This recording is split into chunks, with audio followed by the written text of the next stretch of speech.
السلام علیکم۔ آج کے اکانومک اور کموڈٹی راؤنڈ اپ کے ساتھ میں ہوں آپ کا ہوسٹ علی محمد عثمانی۔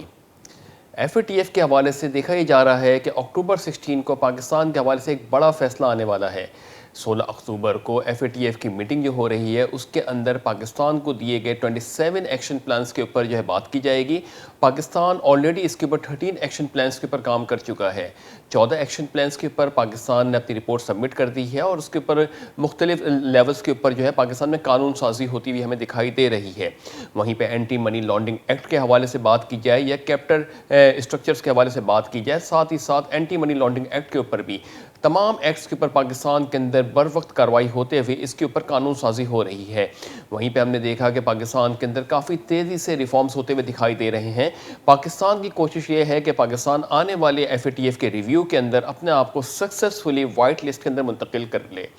ابھی پاکستان کا اسٹیٹس گرے لسٹ کا ہے، جو کہ لاسٹ ایئر اکتوبر کے اندر پاکستان کے بارے میں فیصلہ آنا تھا، مگر پاکستان کو کچھ مہلت دی گئی تھی فیبروری تک کی، مگر فیبروری کے اندر بھی پاکستان کو کچھ تھوڑا سا ٹائم ایکسٹینشن دیا گیا تھا جون 2020 تک کا۔ جون 2020 تک کا جو ٹائم پاکستان کو ایکسٹینڈڈ ملا تھا، اس کے اندر کرونا وائرس کے بعد پاکستان کو مزید کچھ ایکسٹینشن ٹائم ملا اور لگ بھگ 1 سال پورا ہونے کے بعد دیکھنا یہ ہے کہ پاکستان نے کس طریقے سے اپنے آپ کو کمپلائنس کیا ہے اور پاکستان کس طریقے سے پیش رفت کرتا ہوا دکھائی دے رہا ہے ایف اے ٹی ایف کی ریگولیشنز کے حوالے سے۔ ایف اے ٹی ایف نہ صرف پاکستان میں بلکہ پوری دنیا کے اندر منی لانڈرنگ کو روکنے کے لیے سرگرم ہے اور تمام پوری دنیا کے اندر ڈاکیومنٹڈ اکانومی کے لیے یہ بھی کوشاں ہیں کہ تمام اکانومیز کے اندر جو اس وقت ٹریڈز ہو رہی ہیں، جو کاروبار ہو رہے ہیں، جو بھی بزنس ٹرمز ہو رہے ہیں یا ایک سرکولیشن آف ویلتھ یا منی ہو رہی ہے، اس کو پراپرلی طور پر ڈاکیومنٹ کیا جائے۔ یہی کچھ ثمرات ہم نے دیکھے پاکستان کے اندر گزشتہ روز پاکستان میں ایک اپوزیشن پارٹی کے رہنما کے اوپر بھی کچھ الزامات لگا کے ان کو گرفتار کیا گیا، اور یہ ساری چیزیں اس وقت پاکستان میں اس وقت ہو رہی ہیں کہ امید یہ کی جا رہی ہے کہ پاکستان اپنے آپ کو وائٹ لسٹ کے اندر منتقل کرنے میں کامیاب ہو جائے گا۔ اسی کے حوالے سے اسٹیٹ بینک آف پاکستان نے بھی وہ نئی پالیسی مرتب کر دی گئی ہے، جس کے تحت کسٹمر کا ڈیو ڈیلیجنس کیا جائے گا اور ادارے اس کے ڈاکیومنٹ کی ویریفیکیشن کریں گے اور جو متعلقہ ادارے ہیں ان سے بھی ان کی رائے لی جائے گی۔ یہ ساری پیش رفت پاکستان میں ہو رہی ہے، صرف ان کی جتنی بھی اس وقت ڈیولپمنٹ ہو رہی ہے پاکستان کے اندر، ان سب کی کوشش یہی ہے اس ڈیولپمنٹ کی کہ پاکستان کا اسٹیٹس گرے سے نکال کے وائٹ میں کر دیا جائے اور پاکستان کو ایک اوپن اکانومی کے طور پہ معیشت کے اندر کام کرنے کی اجازت دی جائے۔ ابھی گرچہ پاکستان گرے لسٹ میں ہے، اس گرے لسٹ کے اندر پاکستان کو وہ تمام جو ایک ایکسٹرنل لیولز کے اوپر جو پریشر ہے وہ فی الحال تو نہیں ہے، مگر اس گرے لسٹ کا مطلب یہ ہے کہ ایک وارننگ لسٹ کے اندر ہے پاکستان، کہ اگر پاکستان نے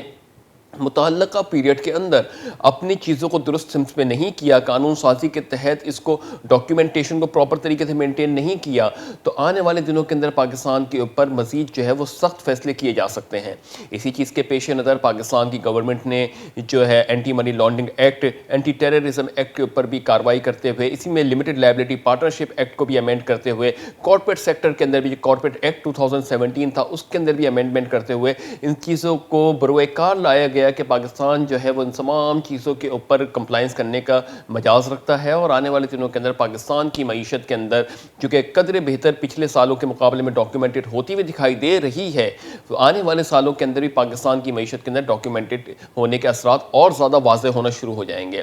یہی ساری کچھ چیزیں ہیں جس میں امید لگائی جا رہی ہے کہ آنے والے دنوں کے اندر پاکستان کے لیے ایک بڑا چیلنج ہوگا جب یہ review F A T F کی میٹنگ میں پیش کیا جائے گا، جس میں چائنا، انڈیا، امریکہ یہ تمام ممالک شامل ہیں، تو کس طریقے سے پاکستان ان کو ڈیفینڈ کرے گا اپنی قانون سازی کو۔ امید یہ کرتے ہیں کہ جہاں تک پاکستان نے اس وقت پیش رفت کی ہے حماد اظہر صاحب کی سربراہی میں، پھر ڈاکٹر عبدالحفیظ شیخ صاحب کی سربراہی کے اندر، تو ایکسپیکٹ یہ کر رہے ہیں کہ ان دونوں کی کاوشوں کی وجہ سے پاکستان کی معیشت کے اندر ایک اور دفعہ مثبت اقدام آتا ہوا دکھائی دے گا اور پاکستان وائٹ لسٹ میں منتقل ہو سکتا ہے۔ بہرحال ان چیزوں کے بارے میں تو اکتوبر 16 کو ہی پتہ چلے گا، ہمیں اچھی کی امید ہی رکھنا چاہیے کہ پاکستان کا اسٹیٹس بحال ہو جائے۔ بہرحال آنے والے دنوں کے اندر یہ چیز بڑی سرگرم رہنے والی ہے کہ پاکستان کے بارے میں کیا رائے رکھی جا رہی ہے ایف اے ٹی ایف کی ٹیم کے حوالے سے۔ وہیں پہ دوسری جانب اگر ہم بات کرتے ہیں کہ ایشین ڈیولپمنٹ بینک کی جانب سے پاکستان کو $300 ملین کی کیپٹل ڈیولپمنٹ کے لیے جو اسسٹنس فراہم دی جانی تھی اس کے اوپر ایگریمنٹ سائن ہو گیا ہے۔ ایشین ڈیولپمنٹ بینک پاکستان کی کیپٹل مارکیٹ کے اندر سرمایہ کو فروغ دینے کے لیے بڑا کوشاں ہے کہ جہاں پہ پاکستان کے اگر کیپٹل مارکیٹ کا اگر ایک رفلی کیا جائے انالیسس کیا جائے تو اس میں یہ کہا جاتا ہے کہ پاکستان کی معیشت کا تقریباً لگ بھگ 0.1% اس وقت کیپٹل مارکیٹ میں یعنی اسٹاک مارکیٹ میں لوگوں نے انویسٹ کیا ہوا ہے۔ 2.5 لاکھ کے قریب رجسٹرڈ انویسٹرز ہیں اور اس کے اندر بھی ایکٹیو ٹریڈرز جو ہے ان کی ویلیو اگر لگایا جائے تو تقریباً 40 سے 60 ہزار لوگ کے قریب ایکٹیو ٹریڈرز میں شامل ہوتے ہیں، جو کہ اگر خطے کی مجموعی صورتحال کے تحت دیکھیں تو پاکستان میں بہت کم پروپورشنیٹ ہے کیپٹل مارکیٹ کے اندر، اس کو بھی بڑھانا ہوگا۔ بہرحال اس وقت ایشین ڈیولپمنٹ بینک کی جانب سے جو پاکستان کو اسسٹنس فراہم کی جا رہی ہے اس میں کیپٹل اسٹرکچر بالخصوص فائنینشیل مارکیٹ کو ڈیولپ کرنا ایک بہت بڑا ایک چیلنج ہے جس کے اوپر یہ پیسہ سرو کیا جائے گا اور اس کو بر وقت انویسٹ کرتے ہوئے یا اس کو بر وقت پالیسی مرتب دیتے ہوئے پاکستان کی کیپٹل مارکیٹ کے بہتری کے لیے کام کیا جائے گا۔ بہرحال گزشتہ 2 روز سے ہم دیکھ رہے ہیں کہ پاکستان کی اسٹاک مارکیٹ کے اندر کافی اتار چڑھاؤ دیکھنے میں آ رہا ہے، بڑا پینک پریشر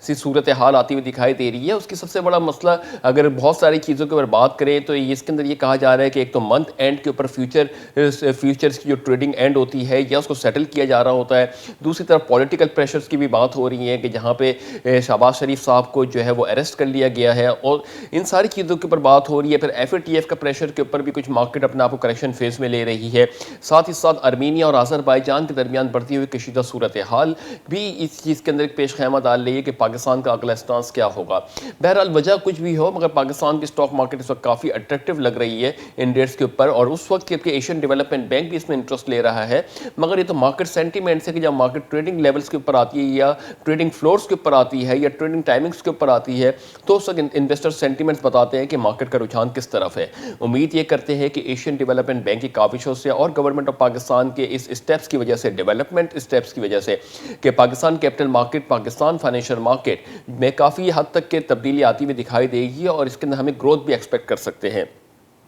اسی کے ساتھ ساتھ ہم بات کرتے ہیں انٹرنیشنل کموڈیٹیز مارکیٹ کی۔ انٹرنیشنل کموڈیٹیز مارکیٹ کے اندر ایک پازیٹیو نیوز آتی ہوئی دکھائی دی ہے جس کے تحت ہم یہ بتاتے چلیں کہ جہاں پہ 1.5 ملین بیرل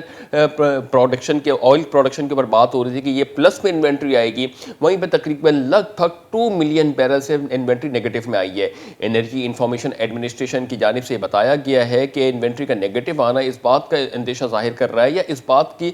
صورتحال کا بتا رہا ہے کہ انٹرنیشنل لیولز کے اوپر انوینٹری کا کم ہونا کہ ڈیمانڈ جو ہے مارکیٹ میں واپس اپنے لیولز پہ آ رہی ہے۔ بہرحال ہم نے دیکھا تھا کہ جولائی تک کے مہینے کے اندر بھی کافی 3 ویکس تک کے جو انوینٹری نیگیٹو میں آئی تھی، مگر اس کے بعد اچانک پریشر آ گیا تھا۔ ہم اپنے گزشتہ پروگرامز میں بات کرتے چلے آئے ہیں کہ انٹرنیشنل مارکیٹس اس وقت اوپیکس پلس ممبران جو ہیں انہوں نے تقریباً 9.7 ملین بیرل پروڈکشن کٹ کے اوپر اس وقت گئے میں ہیں، اور گزشتہ 1 ماہ پہلے یا 15 دن پہلے ہم نے دیکھا کہ ناروین میں یعنی ناروے کے اندر جو ناروین آئل کمپنی ہے اس کے لیبرز نے جو ہے وہ اسٹرائک پہ جانے کے کندیا دیا تھا۔ اس کی وجہ سے پروڈکشن 25% کٹ ہوئی تھی، اور ساتھ ہی ساتھ امریکہ کے آف شور کے اوپر جو طوفان آیا تھا، سمندری طوفان، اس کی وجہ سے بھی پروڈکشن ہالٹ ہونے کی وجہ سے ہم نے اندیشہ ظاہر کیا تھا کہ شاید یہ جو ڈیمانڈ اور سپلائی کا گیپ ہے کم ہو جائے اور ڈیمانڈ اس کے اندر تھوڑی سی بڑھتی ہوئی دکھائی دے۔ بہرحال اب یہ ڈیمانڈ کا جو ایک فگر آئی ہے جو کہ نیگیٹو میں ہے 2 ملین بیرل سے، اس سے یہ اندازہ لگایا جا رہا ہے کہ شاید مارکیٹ کے اندر ڈیمانڈ ریکور ہو رہی ہے، مگر آن دی ریئل گراؤنڈس کے اوپر اگر ہم بات کریں تو انٹرنیشنل لیولز کے اوپر ابھی بھی جو ہے ڈیمانڈ کے اندر ایک گیپ ایکسپیکٹ کیا جا رہا ہے کہ جب تک کہ کورونا وائرس ختم ہو کے عالمی معیشتوں کے اندر کاروباری زندگی، معمولات زندگی جو ہے وہ نارمل لیولز پہ نہیں آئے گی، جب تک کہ یہ پینک برقرار رہ سکتا ہے۔ بہرحال اپ اینڈ ڈاؤن آتے رہ سکتے ہیں کہ کسی منتھ کے اندر انوینٹری نیگیٹو آ جاتی ہے، کوئی میں پازیٹیو آ جاتی ہے، مگر اس کے بارے میں کوئی حتمی الامکان نہیں کہا جا سکتا کہ انوینٹری کا اپنا رجحان کیا ہوگا۔ اسی کے ساتھ ساتھ ہم بات کرتے ہیں انٹرنیشنل کموڈیٹیز ریٹ کے حوالے سے۔ گولڈ کی اگر بات کریں تو گولڈ تقریباً $14 پلس ہونے کے بعد $19.09 پر آؤنس پہ ٹریڈ ہو رہا ہے۔ سلور تقریباً $0.29 پلس ہونے کے بعد $23.79 پر آؤنس پہ ٹریڈ ہو رہا ہے۔ کروڈ تقریباً